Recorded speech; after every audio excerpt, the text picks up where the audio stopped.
everyone. Hi, and welcome to Teacher's Corner. This is my monthly live stream series where we talk about all things teaching related and some non-teaching related. We got some stories to share, some burning questions, and all the tea will be spilled. So I'm so excited to have you here. If you're watching, definitely type in the chat. I have some awesome guests who will be coming on to join me shortly.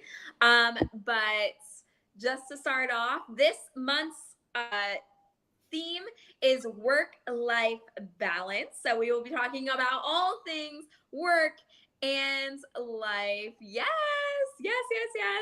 We're going to spill the tea. So without further ado, let me introduce some of my guests before we get started. Who am I going to pick first? It is... oh my gosh. Oh my goodness. How do I do this? Matt! Yay. You're muted. I fixed it. Woo! So Matt, tell the people a little bit about you. Hi, everyone. My name is Matt, and I have 2 degrees, and neither of them are in teaching. There we go. I'm on the right live stream. My name is Matt. I have 2 degrees. I'm from Teacup for One. It's a channel where I talk about kind of a grand assortment of the things that I love, like Disney, Shakespeare, cats, Funko Pops, musicals, and anything in between. And yeah, I'm excited to be here. Thank you for having me, Morgan. Work-life balance is a thing that I struggle with, a thing that I'm still constantly figuring out. So I'm looking forward to being educated by these fantastic educators. Awesome. And we have one other guest joining us. He brought a cat. Yeah, the cat brought himself. I can never arrange it. You're getting a rare glimpse. And Jake, we missed you last month. I know, I'm sorry. Work-life balance got out of balance. So this is an appropriate topic. Decide what you're doing, please. I am Jake from Jake's Disney Afternoon. A lot of Disney, a lot of vintage 80s and 90s sort of throwback stuff. Kat usually makes an appearance every once in a while. I am a teacher and have been for 20 years now. But Matt's still 1 degree ahead of me. So, what can you do? I think he's 1 degree ahead of both of us, to be fair. I count my 20 years as an extra degree. So it absolutely counts as an extra degree. Yeah, it definitely is. So if you're new here, my name's Morgan. I'm a 6th grade math and science teacher who loves all things Disney. I'm in my 4th year of teaching this year, which is crazy to me. And no year has been the same. I was just telling someone that the other day. They're like, but don't you have the hang of it? And I was like, maybe if every single year was not something after the pandemic. Correct. Maybe I know what I'm doing by now, but I don't. It's okay. So we are going to talk about work-life balance, and we have a few things to talk about. So without further ado, let's go ahead and get into it. Yay! My gosh, you have videos. Your live streams are so much fancier than mine. Yeah, I have one video. Don't think I'm too fancy. It's the one video. So I have some questions that we can go off of, and then we can kind of go from there. So the first thing I wanted to ask you guys is, how do you balance work and personal life? And it doesn't have to be teaching related. It can be anything related. But how do you balance it all? Hi, Lauren, I love you. I like you. So how do you guys balance it? I don't know if I do. Yeah. That's the sad thing. Yeah. Do you have anything that I don't even know. I think the problem for me, and maybe Matt, you can relate to this, is that when you teach, I teach theater and music, and that's also what I do as a professional outside of my teaching life. It's also what I do in my private life for fun and, entertainment as a writer. So it's sort of hard to draw the boundaries. I love you, Lauren.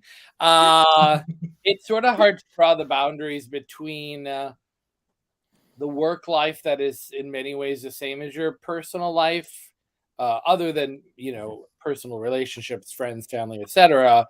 It's tricky to sort of like turn off one thing when you've been doing it all day and then come home and try to do the same thing again. And yeah, it's sort of a weird cycle. Yeah, I kind of feel the same way. Like, again, I'm not a teacher. The field that I work in is still kind of related to the stuff that I do for fun, like to film, theater, all of those fun things. And plus, also, I work from home, which makes the work-life balance a more conscious effort. And that was a huge adjustment for me when that started, because prior to the job that I have now, everything I did was in another place. And I've worked pretty well in theaters since graduating school. So it was a giant shift to go from a very social communal work environment to having to work from home, which I'm sure is relatable since so much teaching was remote for the past 2 and a bit years. I'm not even sure if it still is. I think it's on and off depending on where you are. But that to me was a huge change. And a big part of that for me was making a very conscious effort to identify what parts of my space were dedicated to work and what parts weren't, because it would have been so easy for me working from home to just get really comfortable in my living room and like take the laptop in there and be productive in what I consider like my relaxing social space. And I do that once in a while, just like as a special treat to me. But aside from that, like the room that I'm in now, this is my workspace, as it were, because I didn't want to, like, it was hard enough just to have my workspace in my physical space, because the first few months of starting to work remotely after I was like off the clock, there were still lingering like anxieties in the back of my head of like, I sent this email 5 minutes before I finished work. What if they responded? Should I go check? Like, it's right there. Should I reply? Right. And then that just snowballs into, do I do an extra 2 hours of work now? Like, I'm not doing anything else. So for me, it's important to set those boundaries for myself, both physically within the space, and then also just telling myself, when you're not working, you're not working, unless it's like extenuating deadline-based circumstances, which aren't often. Right. Yeah. For me, I worked both at home and then like I went back into work. So, and I worked at actually my mom's house for a while too. And so I like, and especially being a newer teacher, the work-life balance was like non-existent my first year. I stayed up every night till at least 11 o'clock, and waking up at like 5 o'clock every day.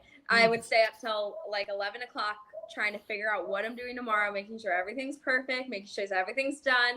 I would go in early. I would get like, we wouldn't even start school till 8 o'clock, and I would go in at like 6 o'clock every day just so I could print my stuff. I could get it all laid out.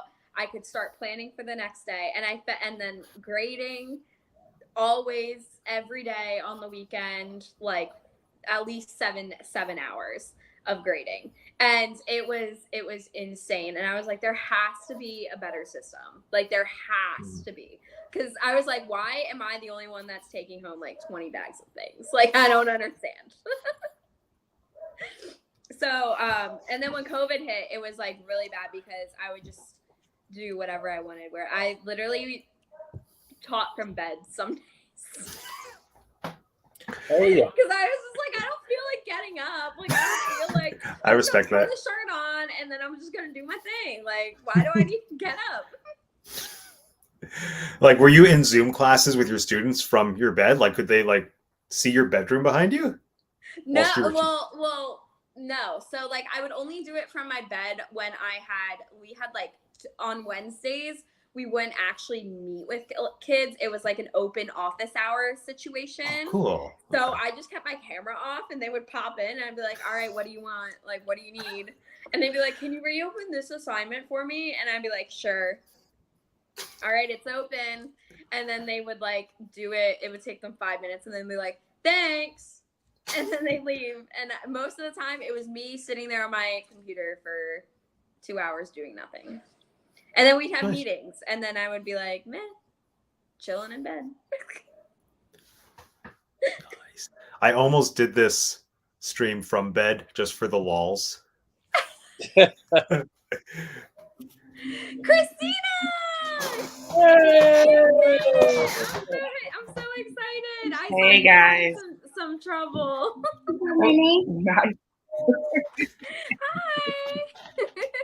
So we're talking about work-life balance, and we are talking about the first question still, which was, and now I lost my question. What was the question? I think it was just basic work-life balance. Yeah, how do you balance it? How do you balance work and personal life? I think part of what I was typing until my StreamYard came in. I think for me, one of the hardest things, it's I get what you're saying, Morgan. Like at the very beginning, when you first start teaching, it is important to make sure you have everything set up. You know, you're planned and you're prepped, and you know who knows if the copier goes down. So I get why you're there at 6 a.m. I get that. Yeah. After 13 years, you're like, look, I can roll into school and teach. I don't need to prep. But the thing about it is that it took me a long time to realize that teaching inherently, you're going to bring stuff home. Like that's the nature of the beast, where there is never enough time with grading. And especially if you teach English like I do, essays upon writing, you know, like it's not an easy multiple choice and I'm done. So for me, it was trying to figure out, I mean, it's important to do, but it's also trying to figure out where I'm going to draw the line and where I'm okay with saying, no, that's enough. So for me, I learned not to grade everything. I learned to make the kids grade their stuff. I learned, like if we're writing essays, that I don't grade for I don't take a red pen and go through the whole thing. I'm only looking for 2 or 3 things, you know, but I had to figure out pretty quickly how to do that because my husband was like, look, you bringing all this stuff home, you're not gonna need time with that. I get it. It's tough. And honestly though, I still know teachers that have taught for like 20 plus years and they're taking stacks. I'm like, guys, for me, school is not my life. Like my kids are like, oh, Miss Clayton, you know, da da da da. No, boo. You are not my life. Nothing in this building is so upset where you know, that it's gonna rock I have a happy home, you know, and this is where I come to be me. So, you know, I leave the drama at school and try to take less work home, make the kids do more. Yeah. Yeah. For me also, it's just like turning my brain off of like, oh, I have this, and this, and this, and this. That all has to get done when I go in tomorrow. Like and turning it off and being like, okay, you don't need to think about it right now. Like that's a tomorrow problem. I don't know how you guys both feel, because Matt, you do plays and things.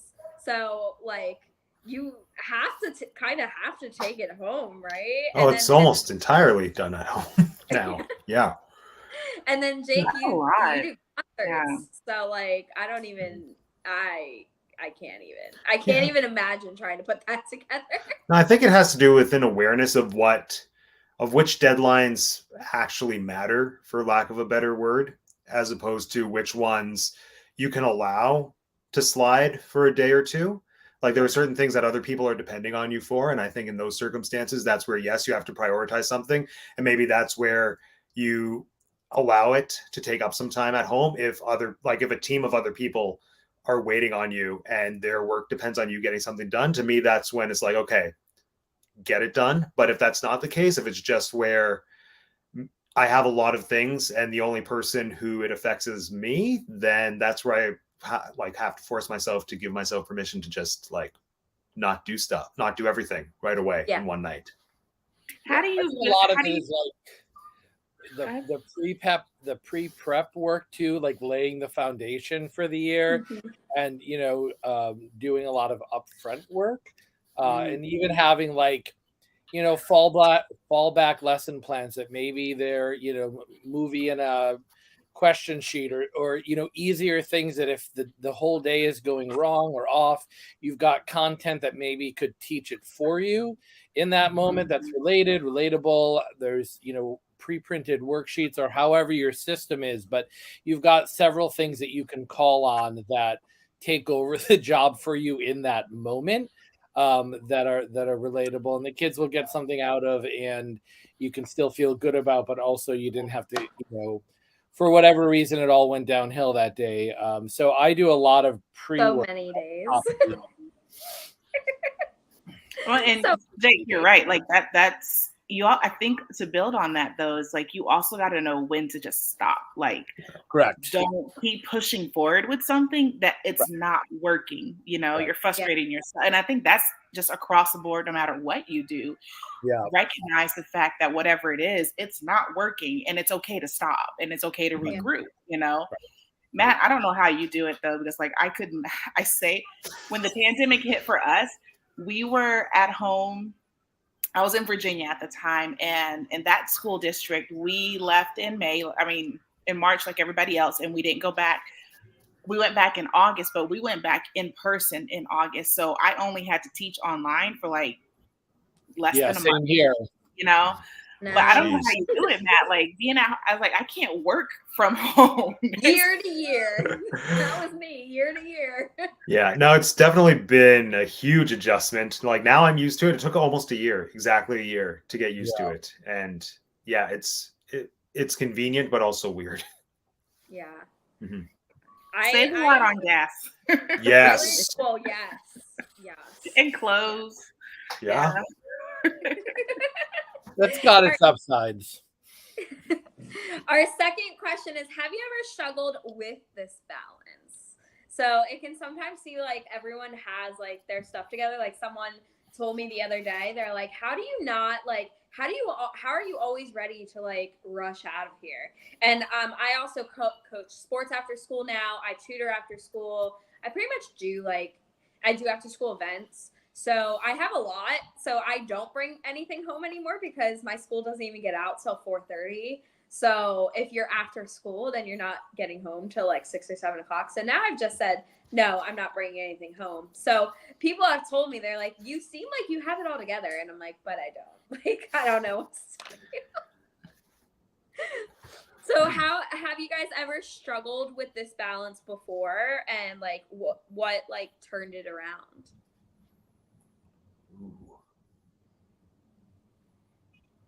I think for me, like I said, it was learning to say no, and learning to, I think with any new job, not just teaching, is that part of that is, you want to please so much at the very beginning that you're willing to take on more than what you probably should. And it took me because when I first started teaching, in order to get that job, I also had to be a cheer coach. I have never cheered a day in my life. I was an ROTC girl. And they're like, no, you'll be fine. I'm like, what do you do with these kids? Like, yeah, it's cool. Like I can throw some glitter around and be cool. But other than that, but it took me 3 years. I did that for 3 years.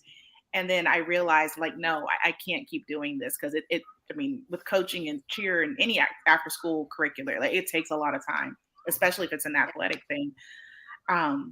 But it's learning to say no, get comfortable with your threshold and know that. And I think the other side of that is knowing your worth and knowing that I do bring enough to this table to where if I say no, it's okay,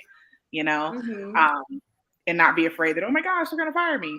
The only thing I say yes to now is I ask one question. I say, am I getting paid? And if they say no, then I say no. If they say yes, then I say yes. That's a great guideline. Sure. Are you going to pay me? Very, very true. But I've also found, I'm sure it's completely different outside of an educational institute where I'm sure there are guidelines for how much they have to pay you. As a freelance arts worker, for me, it used to be, am I getting paid? And only this year has it become, am I getting paid enough? Because there have been so many things where I've been hired as like a director. And then I realized halfway into the project that they really just hired me to produce their show for them. And I'm like, I'm not getting paid enough for this. Right. I'm doing everything. So like it says, knowing your worth and then making choices based on that. I mean, I say that I'm still accepting jobs that don't pay enough, but whatever, here we are. Dr. Pepper. I think it's about also like, in my schedule, on top of just my daily routine with, theater productions and things, there are certain peaks where it's like obviously far more stressful than just kind of my status quo day to day stuff.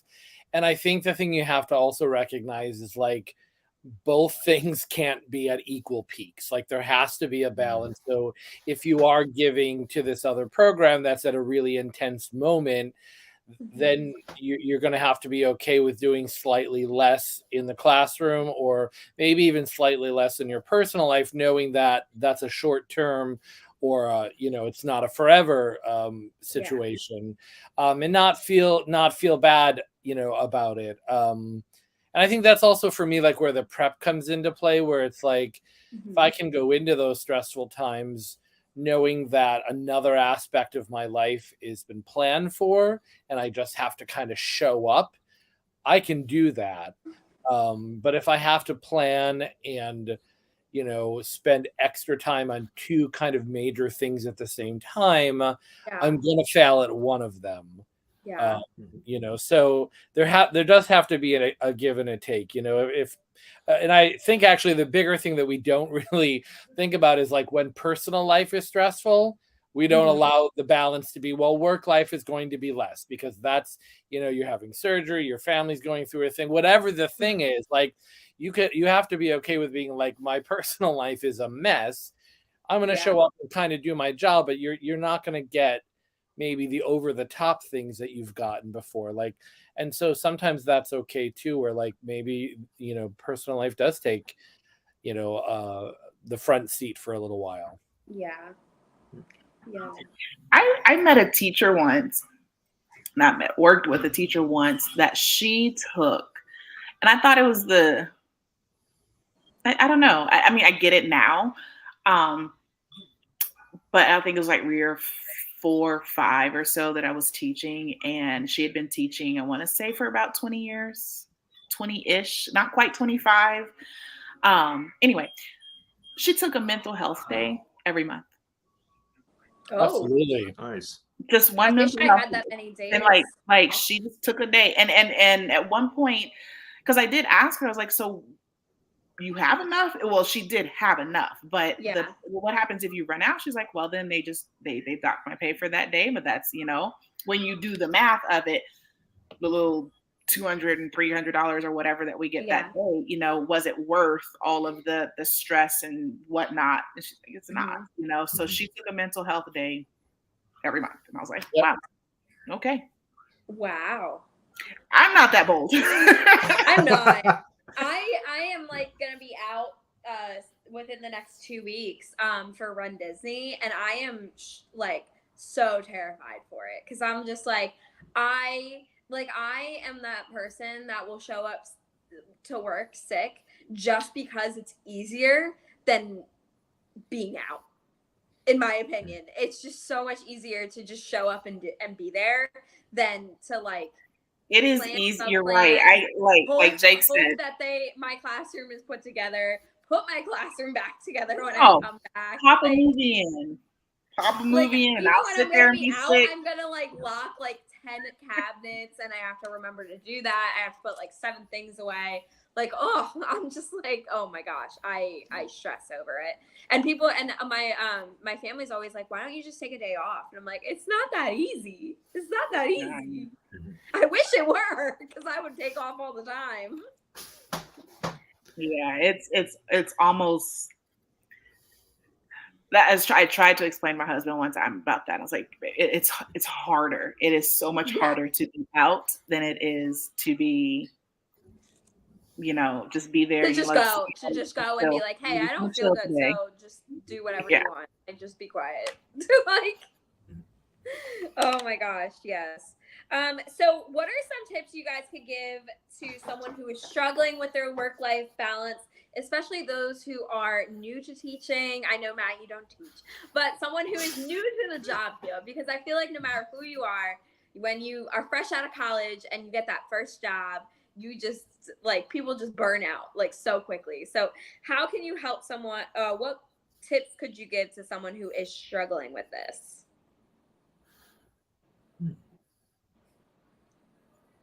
I'll go first. Anyone. Okay, here we go. So I think I have two. One of them is, I think, a genius piece of advice, which is not mine. So I'll give that second. First piece of advice is less genius, and it is mine. So I'll give that first. One thing that I've found that kind of connects to what we've been discussing thus far is I have found recently that, and it's like the most obvious thing, having an awareness of time management is so crucial because it's so, there are little things that you can do to set yourself up to be less burdened with work later on, even if it's as simple as just like sending one email to get the ball rolling on a project in communication with people, because then maybe it takes them a day or two to respond. Then in those 2 days, you're ready to go with whatever the thing is that you email them about, like whether it's setting up a rehearsal or scheduling something. And even with my Funko pictures, that sometimes is a very big cause of stress for me because I don't have time to take as many pictures as I'd like. So I've taken to block shooting, where I'll just take 3 or 4 hours in one night, get the camera ready, get the Funkos lined up, and shoot a bunch of pictures all at once so that I have them in my arsenal that I can just edit. Because when I started it, my Funko pictures, oh, if people don't know, I take pictures of Funkos. They're on my Instagram. They're cool.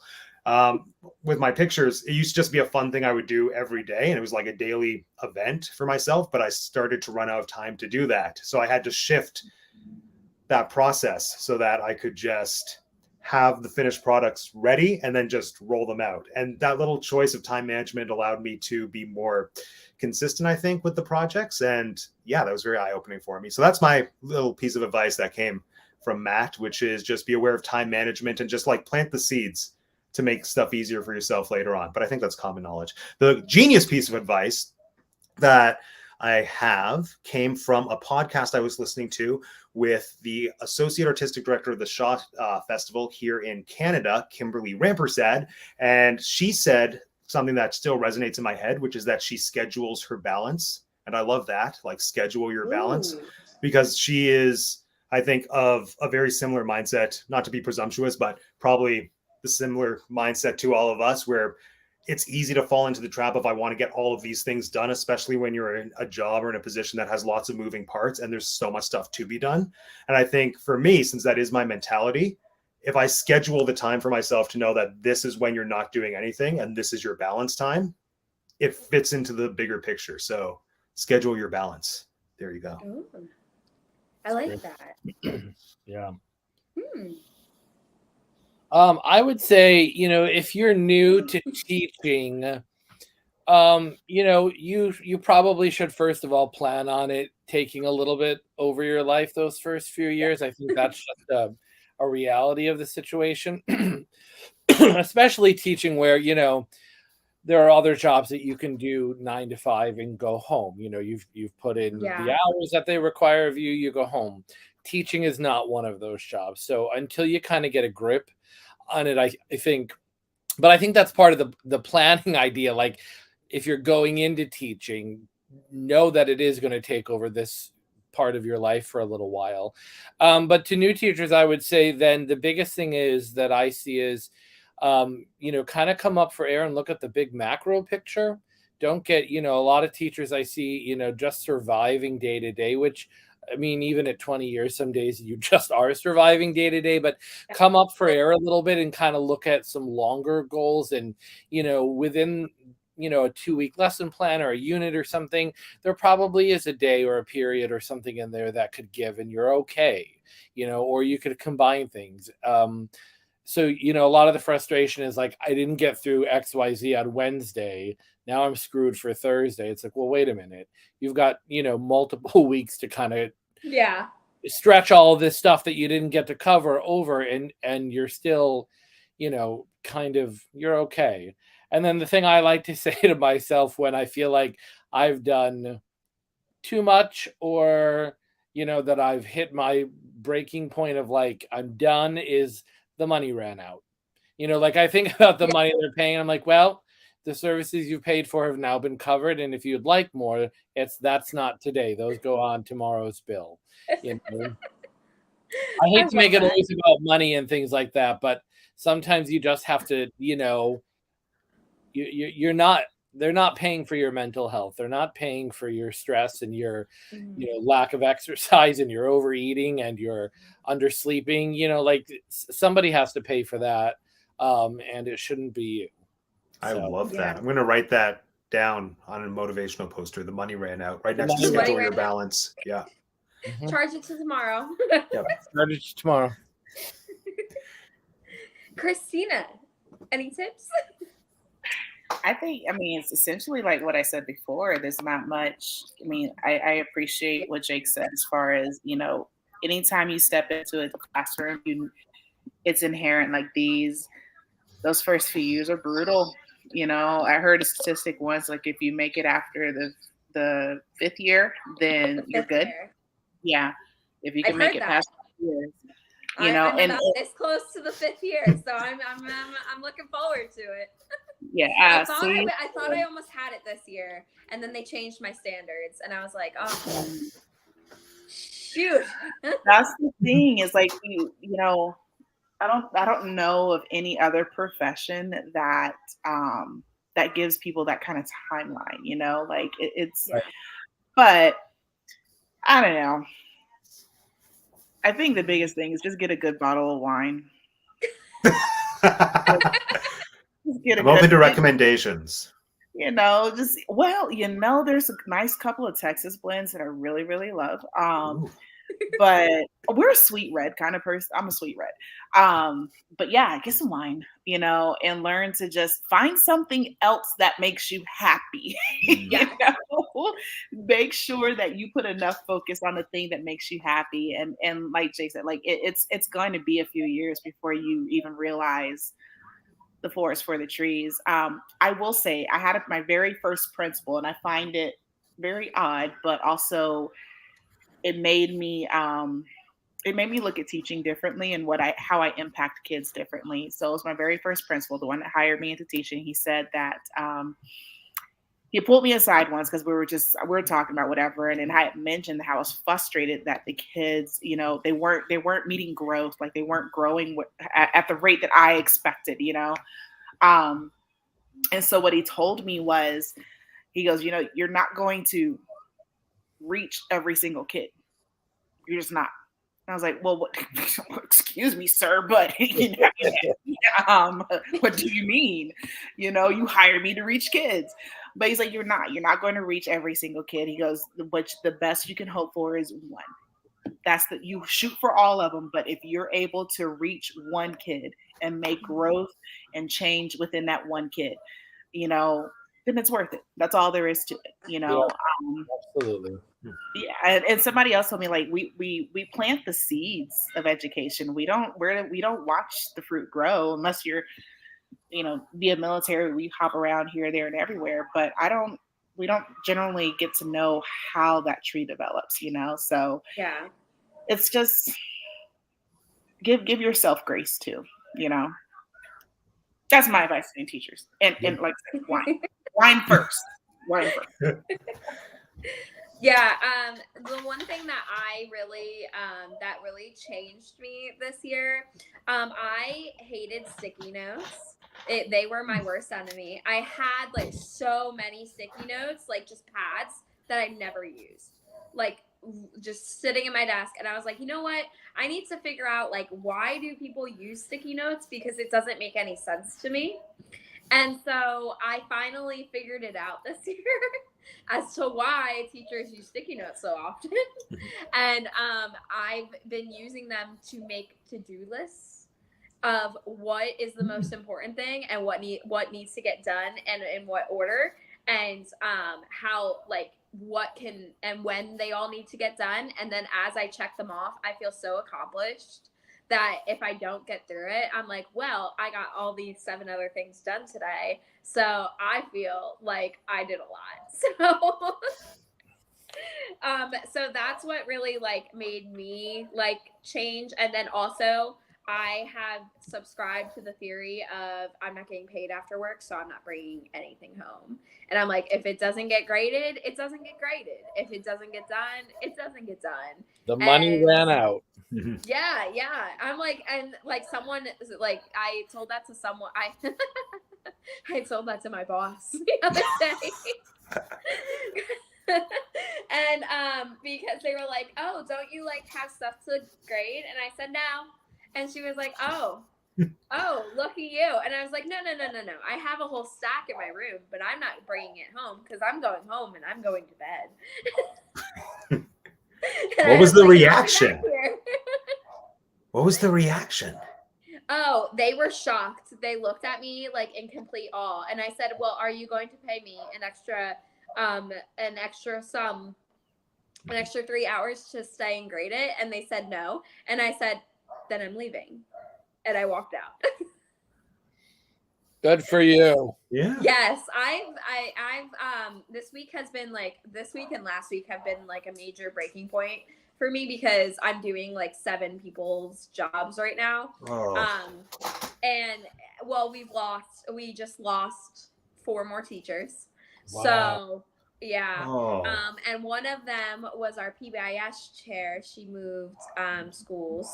So, and I was in charge of events. So I am still in charge of events. However, I'm also trying to help the new PBIS person catch up to where we are and get things done. So like on top of that, I also have my 5 plannings or my 5 preps and my which for Matt, if you don't know, 5 preps means I teach 5 different classes. Oh, okay. Like different content in each class. Like it's a different subject. And I'm not elementary, I'm middle. And then I also like slightly help run the math department. So I'm trying to train the person that's actually supposed to run the math department, trying to train him and work and teach and do like all my normal stuff and run my program that I've built since last year. So I finally had a breaking point this week and I was just like, you know what? I'm going to call everyone out on who's not doing their job. If you're not doing your job, I'm coming for you. And so like, someone came in and they're like, why are you so like busy today? And I was like, well, you know what? Let me tell you. And I was like, this person and this person are doing this and this person isn't doing this. And I like went off and I walked out of that room with the biggest smile on my face. And I was like, I've peaked today. And everyone else in that room, my one friend came out of the room because she just happened to be in that room because she's a coach and it was in the coach's room. And she was like, wow, you just really like let it loose and don't care anymore. And I was like, are they going to fire me? I don't think so. So what, who cares? I think some of that attitude, which I applaud and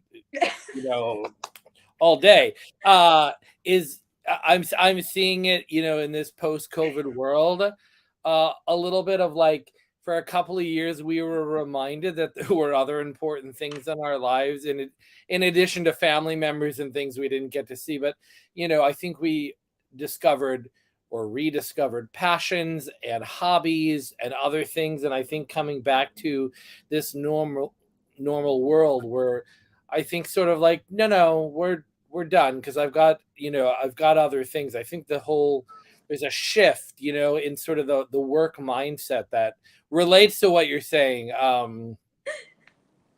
Yes. The peak. Absolutely. I was just reading Lauren's comment. Sorry. I stopped mid-thought. Lauren, you're throwing me off. Yes, that's exactly like what I was picturing. 100%.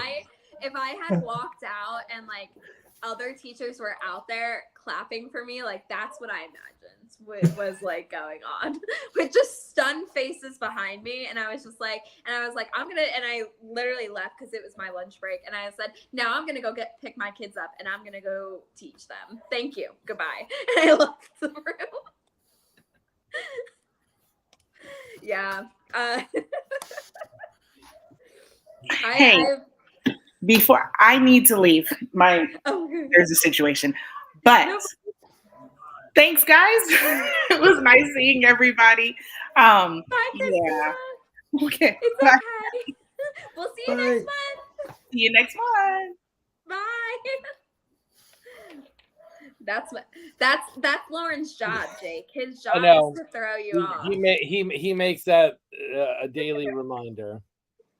Yeah, but I've seen actually like a lot of people, and there's like currently I think there's a trend going around on TikTok, on teacher TikTok, of like the hashtag I just quit teaching.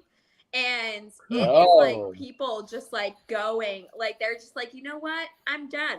I'm leaving. 100%. Yeah. And I literally had that moment like right before I did that. I was like, I am either like, and I had kids coming into my room. It was the beginning of the day. I was literally letting them in. And I was like, if I just walk out right now, what are they going to do? Like, there's nothing they can do. And I was like, so I'm either going to go off on someone or something. And like, I'm just going to air it, or I'm going to walk out. And I chose the lesser of two evils. And it has nothing to do with kids, is the funny part. Nothing to do with kids. It never is. All to do with just incompetent people. 100%. All day long. 100%. Disney Merch said dealing with the public will bring out the best and the worst in everyone. Absolutely. 100%. 100%. Yeah, well, I feel like teaching is just like a more intense version of customer service, which might just be me trying to relate to teaching, but like having worked at a dinner theater for so long where I had to be super friendly and serve the worst kinds of people. I just feel like teaching would be that, except it's the same people every day. So you don't have like a 1 hour relationship, then they're gone. You have to maintain. And like that. Yeah. One of the reasons I wouldn't be able to do teaching. I was a waitress in a beach town in New Jersey. Oh, geez. On a beach. So I fully understand where you're coming from, Matt. Where you're just like, I really want to like spit in your food right now. But I can't. Oh. All right. Memories. All right, on to our last question, now that it has left my phone, because that's how my phone works. Are there any stories of a time in a workplace where the line got blurred? Like, and I wasn't really sure how to ask this, so that's how I asked it to my guests here. So where basically, and I gave the example of like, I have kids all the time. There's always a kid every year where they are asking for me, and they say, instead of saying my name, they say, Mom. And like, so like something like that. Like, has there ever been a time where that has happened? Does anyone have a funny story? I mean, I never had someone at my dinner theater job call me Mom. Probably for the best. That's probably for the best. I know. And in the few times that I've been in sort of a teacher-esque capacity, like teaching drama programs and camps and whatnot, I feel like even though I feel that I'm competent to teach certain things, I'm not above giving into the mean girls. So sometimes the kids that I'm teaching, they'll pull their tactics on me where they'll be like, well, I don't want to do this assignment. I want to do this. And then I'm like, oh, okay, you can do that. That's fine. And this is why I can't be an actual teacher, because I give in to people way too easily. But no, gave into being a mean girl, and I was like, yeah, that's my entire teaching method. Now I understand what you mean. Yeah. So I feel like that's always how my line blurred situations go, where I'll give in to students far too easily, just because. And I think it stems from a place of, well, first off, I'm a people pleaser, so there is that. And then secondly, is that an insult? I don't know the lingo these days. Neither do I, Lauren. Neither do I. But then secondly, like specifically the instance where it was kind of a problem, it was at a drama camp, and I was trying to constantly navigate, like I'm trying to teach the kids, but also this isn't school, this is a camp. So I want to make sure that they're having a positive experience because it's camp. So to me, that's the balance that I struggle with. Yeah. Like basically, even though I'm in my mid-30s, it doesn't take much for a teenager to peer pressure me into giving them the educational educational experience they want versus the one that would be better. Yeah, that's fair. So I have one. If you guys want a good laugh, because this is Make just me me laugh. being dumb. So at my school, we are not allowed to wear we're allowed to wear jeans, but they can't have holes in them. And that's because the kids aren't allowed to wear ripped jeans or anything. And so I put on a pair of jeans because I was lazy one day. And I walked all the way down my hallway. I live in an apartment building on the 3rd floor. I walked all the way down the hallway, down the stairs to the ground level, and started walking out to my car. And mind you, I was late. I was running late. And I looked down and I realized I had 5 holes, purposeful, I had bought the jeans that way, holes in my pants. And I was about to get in my car to go to work, and I had to run all the way up just to change my pants. And I had no other jeans, so I had to find a different pair of pants. No. So that That's was my hilarious. that was my little. And then the other day I said ASS in front of my kids. I was talking to them casually, and I just we had a teacher versus student game, which the teachers won, and I knew we were gonna win because obviously. And I was like, oh yeah, you guys can come watch the teachers beat the students. And I said it, and immediately, and it just flowed out. I was just like, oh yeah, and you can come watch us beat their asses. And all my kids were like, they were like, miss. And I was like, oh, I did not just say that. Oh, my grade 10 drama teacher said the F word once. That was fun. Till I said it, Nice. and I was like, ooh, that was bad. That was bad. So do you have censored words that you're not allowed to say, or is it just common knowledge, or is there an actual list?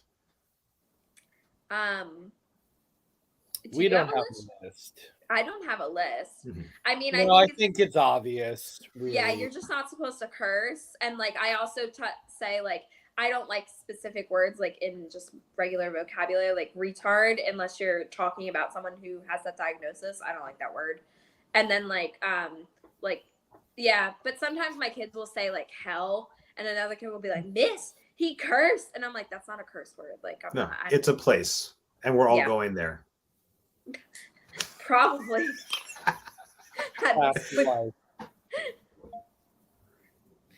I have one that was sort of not. I mean, it's always tricky blurring the lines between students and teachers, and I think there's a small amount of that happens regardless, because you mean such different things to different kids, and I think that's part of the gig a little bit, that you're a stand-in parent, as it might be some days, whether you want to be or not. But I had a boss once whose wife worked at the school, and she was a nightmare. I mean, an actual nightmare. And she was actually an employee of mine, meaning under my program. Well, he was my boss, so I was in this middle ground between the two of them. And she's just mean, just retire already. And he had problems with her at home, etc., etc., etc. So everybody knew. And one day, I forget what it was, she was mad at me about something that of course I didn't do, and I was talking with him about it, trying to be practical, and he just roared at me, well, you don't know what I have to deal with at home. And I was like, no. And I just shot back. I was like, well, you chose to marry her. I can point you to a divorce lawyer. And he was like, no, and it just, the whole thing exploded. And it was like, we just kind of marched our separate ways. And I was like, yeah, this is wildly inappropriate, because we all know your wife is a terror. You know your wife is a terror. And yet here I am caught in your interpersonal relationship. Yeah.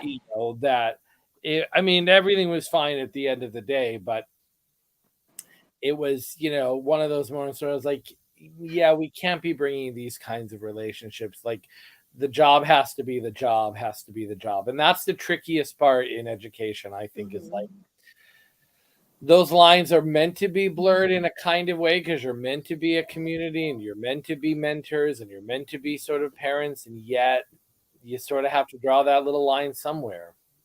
I'll never forget when I was in school. This happened when I was in school. So I think it was, I forget what they taught. I think they taught ELA.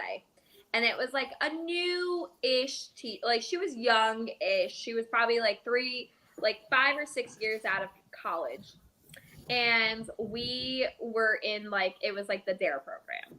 So we were like getting like a DARE. I don't know if you guys know what DARE is, but it's like drugs and alcohol. Oh yeah, I had DARE. Like don't do drugs, you'll die, kind of thing. Yeah, a police officer came to our school. There was a dinosaur logo. So much fun. Yeah, absolutely. Yeah, and so they showed us a picture, and it I'll never forget it. They showed us a picture of someone who had gotten arrested because they were underage drinking. And little did they know that that picture was the teacher at my school. Oh, wow. No. And she was in the room. And all of a sudden, everyone's mouths just dropped. And they all looked at her. And she was just like, and it was the most awkward. It was the most awkward thing in the world, and I felt so bad for her. And like, I don't remember her coming back the next year after that. I'm not gonna. No. Oh. So yeah.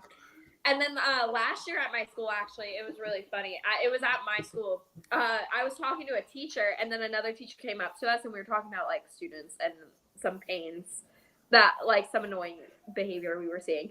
And this girl came up to us and started talking about this kid who was the teacher I was talking to's son. Teacher didn't know it. Just completely like ranting about it. And the teacher was like, "Well, have you called their mom to tell them that?" And they're like, "Oh yeah, like they never pick up, blah blah blah blah blah." And she's like, "Oh really? Is that a fact? Is that a fact?" And she's like, "Yeah." And I was like sitting there, and I was like, "You should shut up. Like you should just shut up." And they went at it, and she ended up telling her like, "Oh, by the way, I'm like their mom." And it was really bad. It's the it worst was parent-teacher conference ever. 100%. It was the most awkward thing I've ever seen. And I don't really know what happened after that, but I'm pretty sure they don't speak. And the one girl changed schools now. So. Oh my gosh, love that. Yeah, it was really funny. So that was just some personal school life mixture. It's always also awkward whenever I see kids outside of school, because I'm like, ooh, I probably do not look very nice right now. It's always so fun seeing teachers outside of school. What my grade 7 or maybe it was grade 8, one of those. My grade 8 French teacher worked at a big department store at one of our local malls. And I just remember going there one weekend with my mom, and then we were being cashed out by her. And then I saw her and I was like, do I acknowledge her? Right. Or do I just let her do her job? Then she looked at me, and then just super casually, she was like, "Oh, hi, Matthew." And then my mom was like, "Matthew, how do you know the base sales associate?" And then she said, "Oh, I'm his French teacher." And then they had a little impromptu parent-teacher conference, which was actually quite nice because I was a very good student. But okay. Yes, no. Oh yeah, it is true. Yeah, Justin Trudeau, drama teacher, running our country. I think he's doing an okay job, but lots of people don't like him. But I don't pay attention to politics, so whatever. Right. Yeah. But he made student loan payments much easier. So in the one way that his decision making has affected me, good job. Thank you, Justin.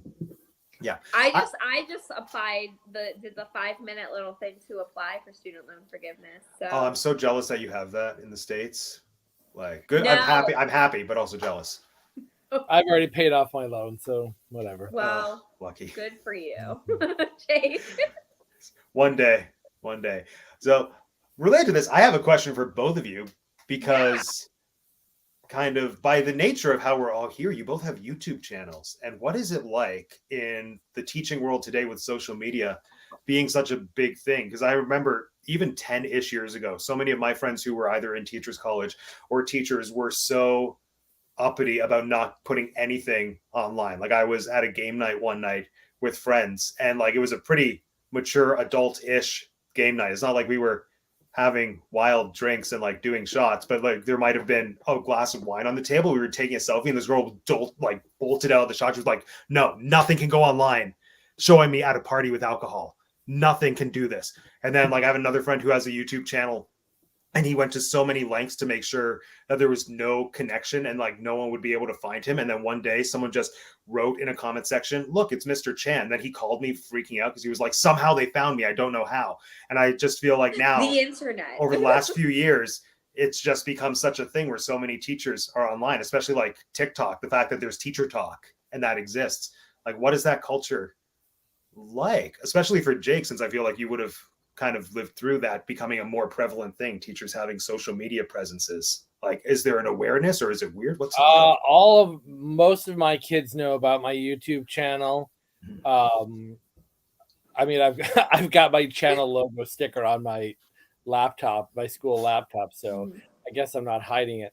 I made a decision a long time ago that was an area of my life that the school was not allowed to control. Okay. Understanding, of course, that like, you know, if I'm posting something reckless or dangerous or illegal, like that's on me. I get that. But, you know, my silly little life and Disney things and whatever, like I'm not going to feel guilty about that or bad about that. And, you know, that if parents want to monitor what their kids are watching, then that's their job to monitor what their kids are watching. So, you know, they do know about my channel. A lot of them subscribe. A lot of them watch. It's a point of conversation sometimes. And I think in some ways I guess for me, it's like maybe having someone that's sort of maybe role modeling like a healthier like use of social media in kind of a hobby / fun way is not a bad thing for them to see. You know, where like it doesn't all have to be mean girls and ugly rants and et cetera, et cetera, et cetera. Yeah, so it's not been, you know, a problem. I think if I had maybe a teacher YouTube or something where like it's a little bit more tell-all or spill-all rather than sort of the family-friendly Disney, you know, I could see maybe that could be a problem. But yeah, it's kind of become a thing now where they're like, "I subscribe, do I get extra credit?" And I'm like, "No, you get nothing." Well, but I subscribed, and I was like, "Okay." Oh my god, But I I should watch do your that. My videos. subscriber count would like explode. So yeah, I mean, the funny thing is a lot of them don't have like, you know, official accounts, and so like they subscribe, and then probably the bot comes through, and it's like, "You're not real. Goodbye." Right. You know, that kind of. I've had a few kids ask who have like, "I found it. Is it okay if I follow it?" And I'm always like, "Only if you subscribe and you comment and you like it. That's it." But do you have channel Mean Girls? No, I am a mean girl in person. My channel is not Mean Girls. Those are two very different things, Lauren. So, for me, being a young teacher, when I was in college, we were told explicitly by my education department at my college that if they were monitoring our social media, if they saw that we had alcohol, that we had weed, if we had things that were on there and we were not of age, they could see it.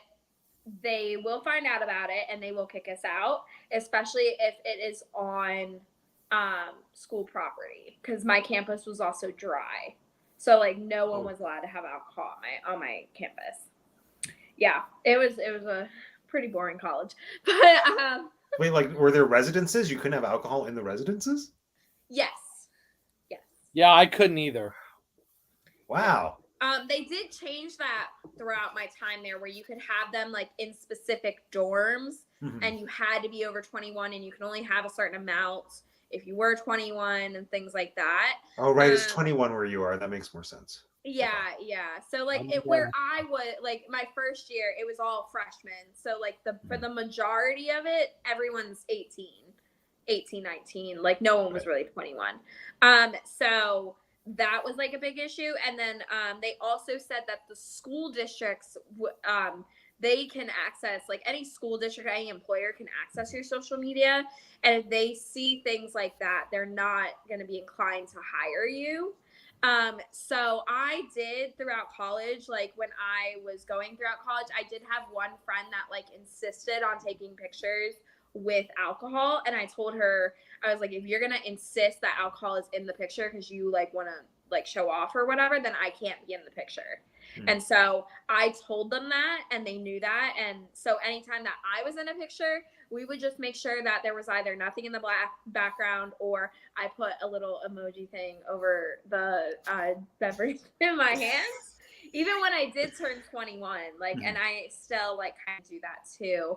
I've gotten a little bit more comfortable with it now that I'm almost 26. So yeah.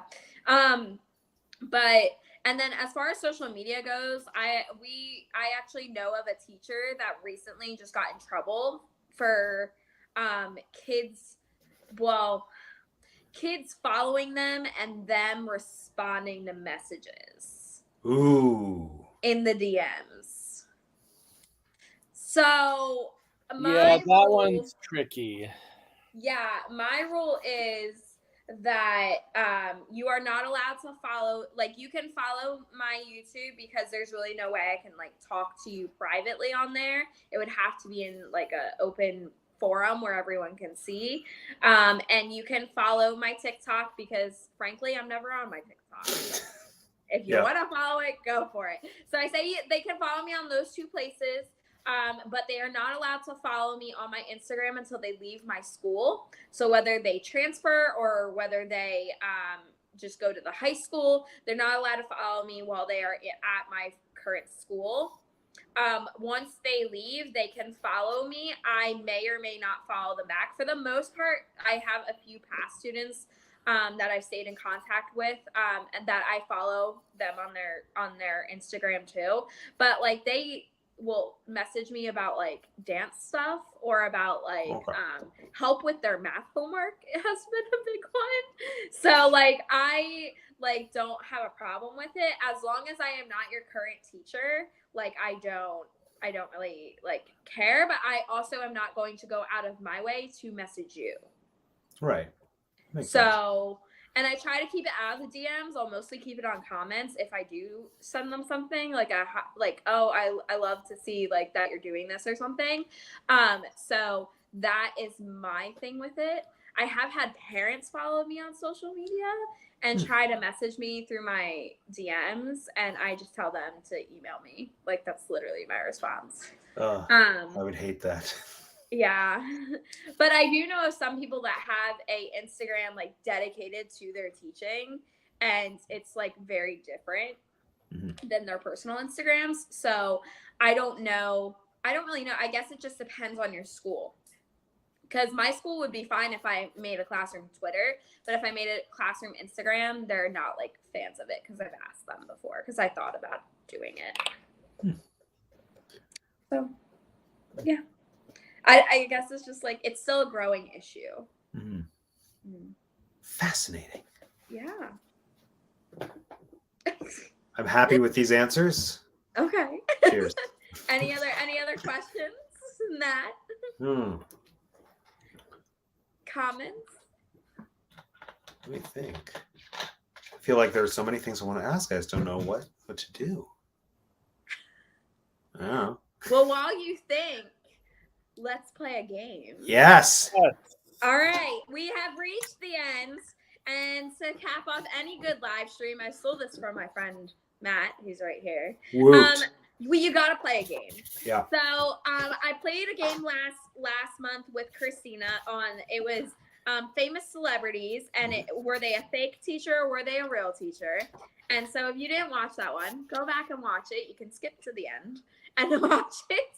And it was really fun. We had people like, I'll throw one out, like Gene Simmons. Fake teacher, real teacher. Real. I would say I can't imagine when Gene Simmons would have been a fake teacher, so I have to say real. He was a real teacher. He taught 6th grade, actually. Yeah, there we go. Yeah. And then like Sylvester Stallone. Fake. Probably fake. He was a gym teacher Oh, okay. at a girls' boarding school for like 3 years. Interesting. Yeah. So that was then. Now we have a new game, and it's called Guess the Teacher's Show. Ooh. So I'm gonna give you a teacher Yeah. that is they're all fake teachers. They're not like real teachers. They are all teaching characters, and you have to tell me what show they are from. Oh boy. Fun. Okay. Right. All right. Some are easy, some are not as easy. Can't even think of shows that have teachers. I I can think of know. one. I can think of one. The current one. All right. Are you ready for it? I'm gonna start from the bottom because I think this one, the last one's really easy. Okay. All right. Mr. Miyagi. Show or movie? What show or movie are they from? Okay. And you can play along in the comments if you like. Just shout it out. All right. On 3, show your answers. 1, 2, 3. Karate Kid. You're both correct. Hooray. Correct.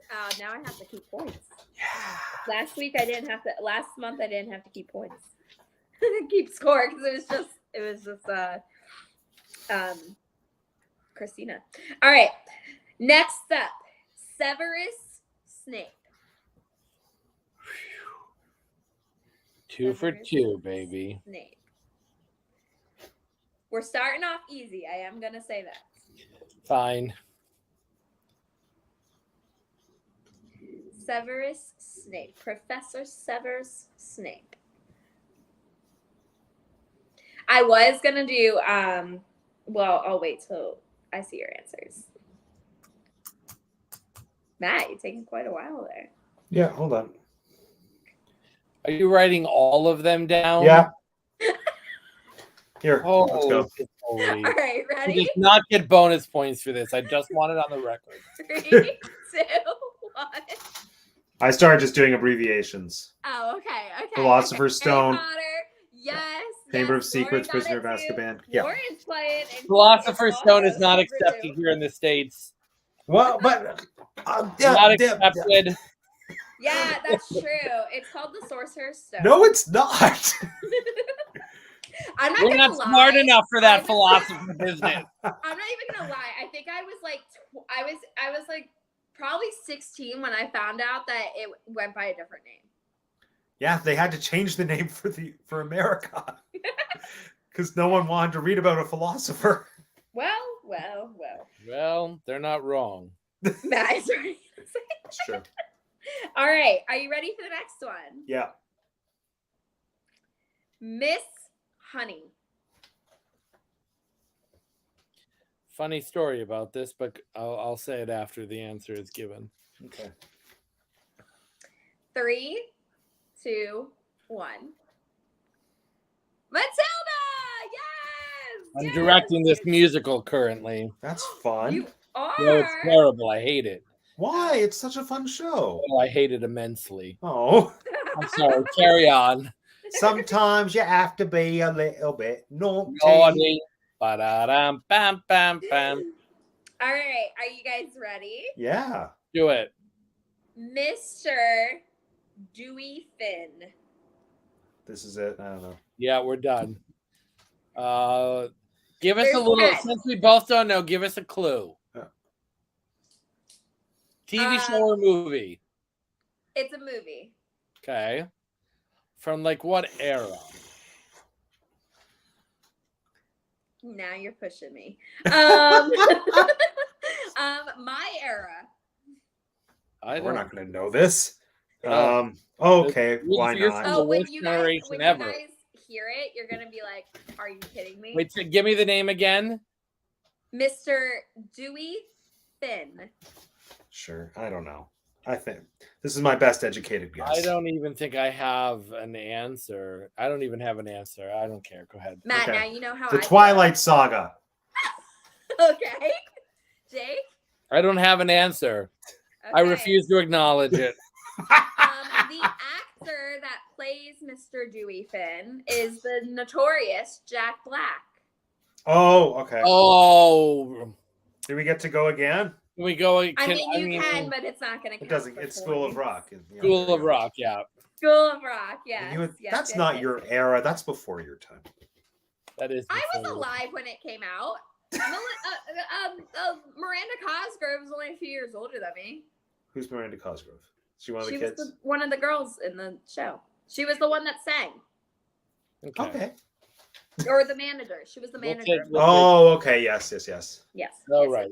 yes. If you want. Oh, Lauren also didn't know. Maybe you just have to Oh, forget it. Lauren. I thought you knew everything. I know. Me too. Well, All right, are you ready? I'm ready. okay. Miss Frizzle. Oh my gosh. Oh. Is this a book? It has books, I got it. but it's mostly a educational show. Yeah, okay. I think I know. Carry on. Don't give him hints. This could be my leg up. Miss Quiet you.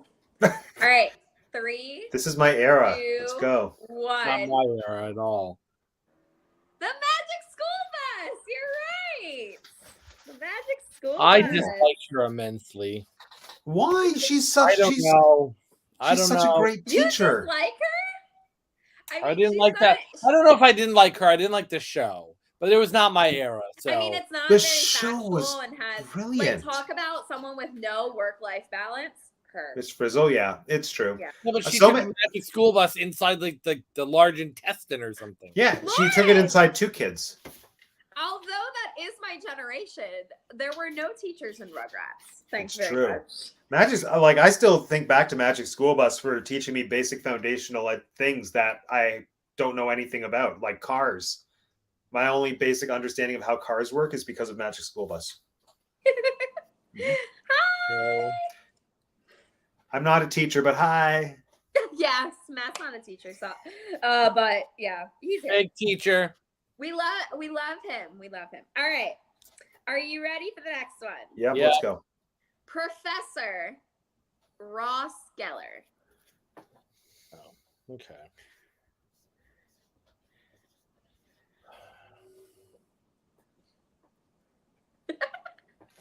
Lauren Ready. says Jake dislikes everybody. I've constantly worked for club. Well, I like a lot of people, just not the terrible ones. I respect that. Are you guys ready? Yes. 3, 2, 1. Friends! Yes, you are correct. I did the logo. I put little dots in between the letters. Oh my gosh. Extra credit. No points. Extra credit. All right. Miss Jessica Day. DAY. Yes. Oh, jeez. All right, I'm gonna take. Is this a movie? This is a TV show. Oh crap.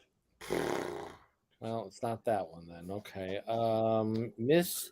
From what era might it be from? Give us a clue. Oh, it's like 2000s.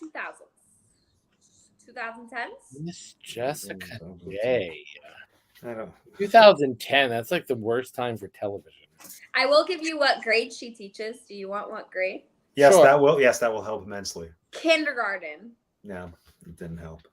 Yeah, that didn't help at all. That's a, Now I'm guessing shows that I know exist. I'm gonna guess the show. All right, I'm ready. That I'm like, I feel like, I don't know. Let's go. Carry on. All right. 3, 2, 1. One Tree Hill.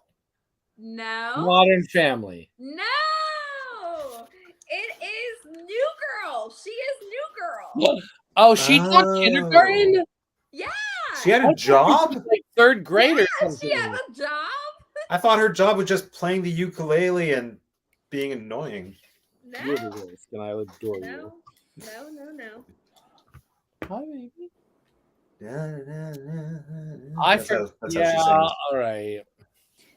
All right, are you Fine. ready? Yep. Oh, sorry. Miss Norbury. Oh, Holy crap. I hate how familiar that sounds. Movie or Oh, TV show? It's a movie. All right. I'm gonna Oh. guess.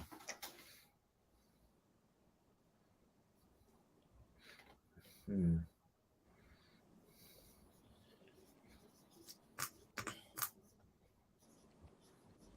A little bit naughty.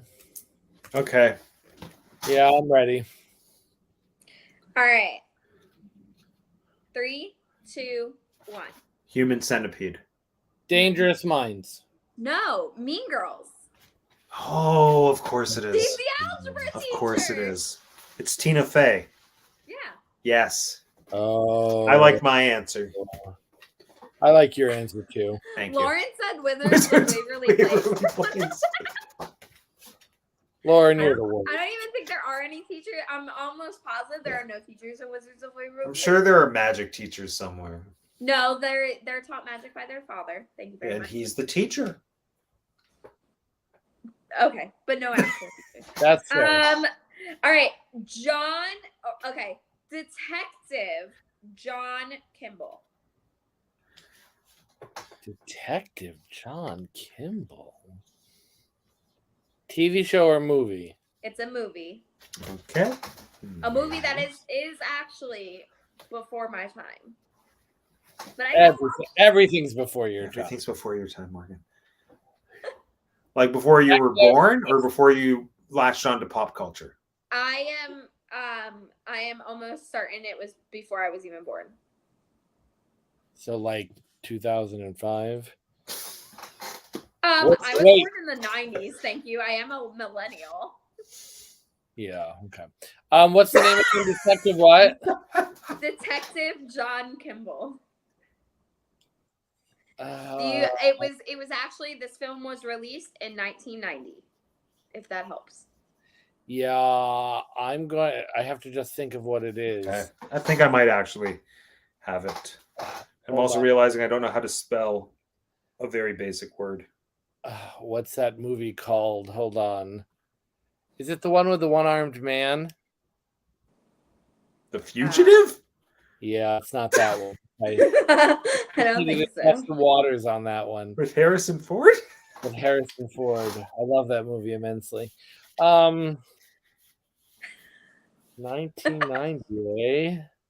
Matt, now you know how I feel on your shows like all the time. Yeah, I know. I love it. I don't even have an irrespectable guess.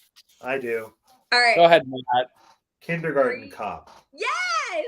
Yes. Oh man. Oh.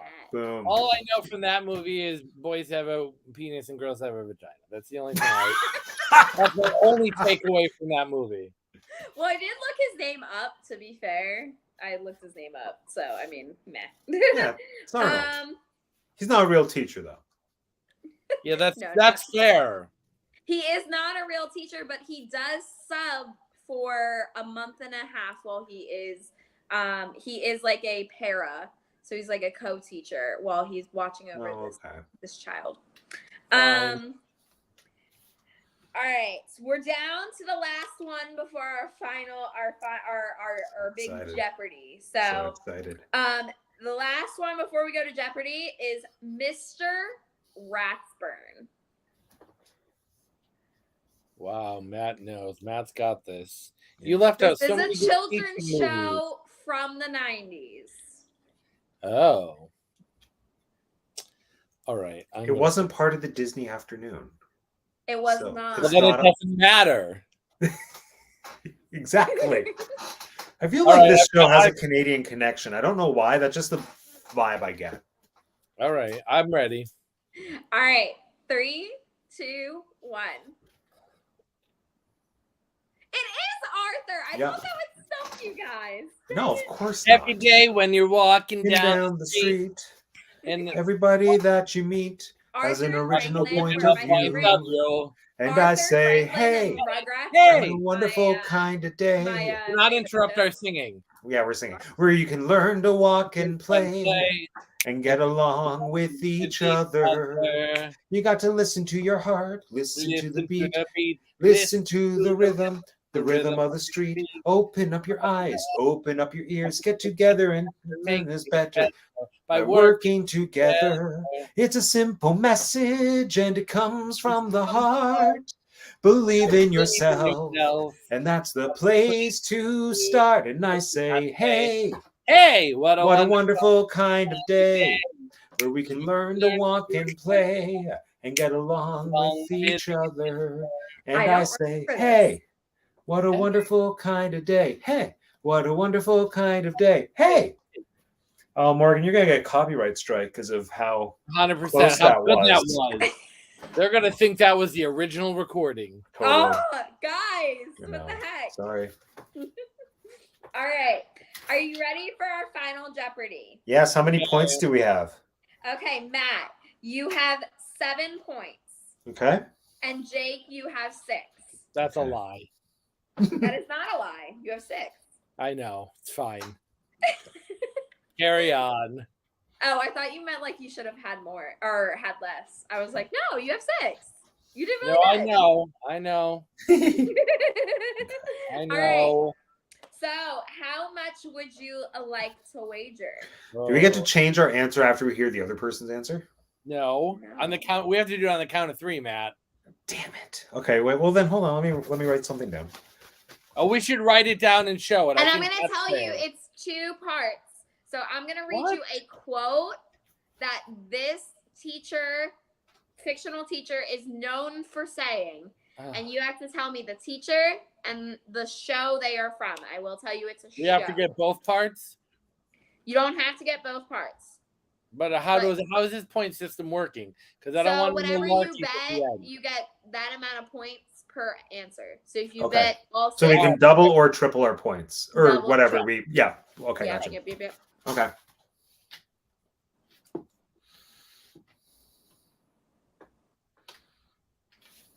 All right, are you guys ready for your wager? Yeah. Yes. Okay. Jake, how much do you wager? I wager all 6. All right, Matt, how much are you wagering? I wager all of Jake's points. 6. Wow. All right. All right. I've done this enough on my channel. I know what this winning strategy is. Okay. Clearly, I do not.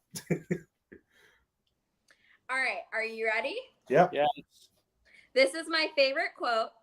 I say this at the end of every single school year, and I play the clip and I cry every year. Hold on. Okay, I got it. That's how much this fictional teacher means to me. Believe in yourselves. Dream. Try. Do good. I love you all. Class dismissed. Okay, I got it. Oh. Jake, I will say this was a very popular TV show when you were 18.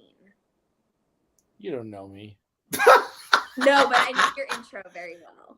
And according to your intro, this Stop was giving a him very hints. popular TV show Stop giving him when you were hints. 18. Stop giving him hints. Sorry. I'm Do going to you get it know wrong it? anyway. Do you know it, Matt? I had it written down before you gave the quote. Oh, okay. There's so many good teachers you left off. Well, no, I thought it was strange that this teacher wasn't in the first round, and it all came together when you were explaining the game. I was like, I know who this is. So yeah, It's literally my favorite TV show. I'm going to get this wrong, but it's fine. Carry on. Okay, Go. let's go. You don't know me.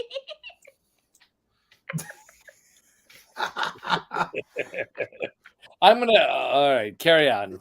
Come on. Carry All on right. my wayward son. All right, who would like to go first? I'll Me. go first because I'm wrong. Okay. Can I go first because I'm wrong? Yeah, go first. Jake. Okay. All Go right. ahead, Jake. So I put Saved by the Bell, Principal Belding. Who is that? Okay. Oh, Matt, you're so... I was a Full House kid. Saved by the Bell was the show that was on that wasn't Full House. That's my relationship to that show. All right, well, that's fair. Yeah, there we go. Well, I that's was about clearly to put wrong. him. You are wrong, Jake. But I was about to put him on the list, and then I decided not to. I don't know why. I just decided not to. Mainly because Saved by the Bell, not to make anyone mad, but it kind of irritates me when I watch it. So. Yeah, me too. It's not Full House. There we Well, go. and you both have terrible opinions, so it's fine. But he is a very iconic teacher. I will say that. All right. Oh, damn it. Too late. You locked in your answer. It's That's Mr. right, Feeney I from did. Boy Meets World. I did lock in my answer. Yes, it is Mr. Feeney from Boy Meets World. Ah, I Matt, knew it. You are the winner. You get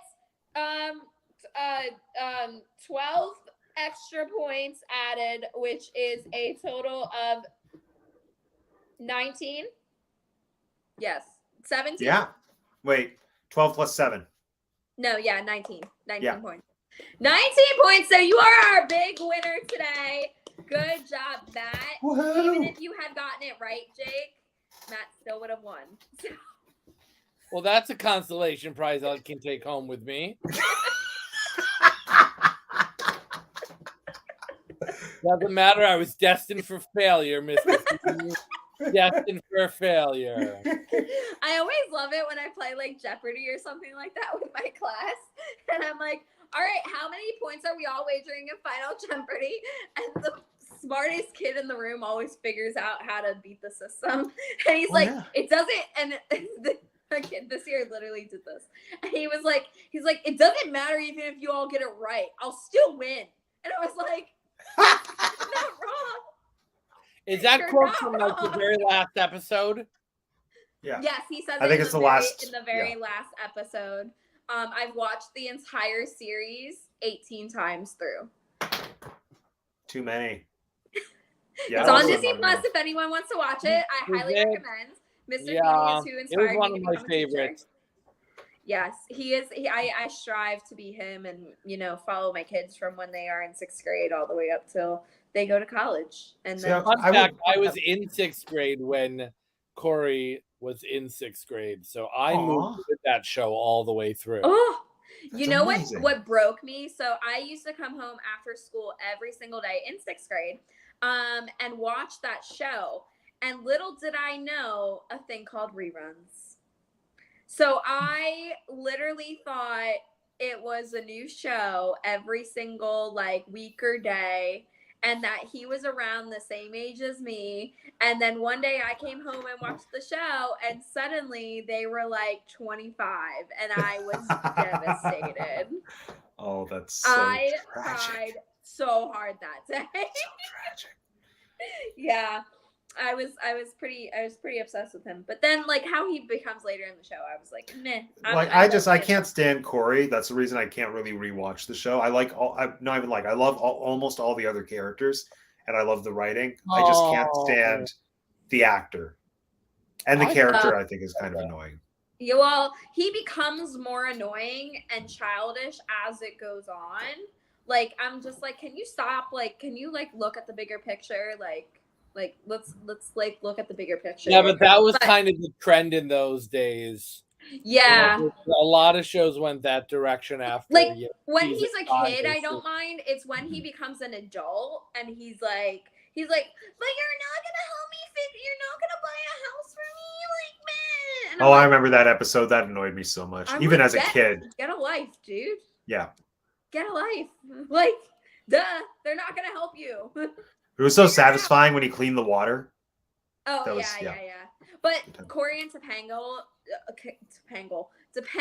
are my relationship goals to me. So I mean, they're just so cute. Oh, so cute. I love them, and I still cry every time I watch their main episodes.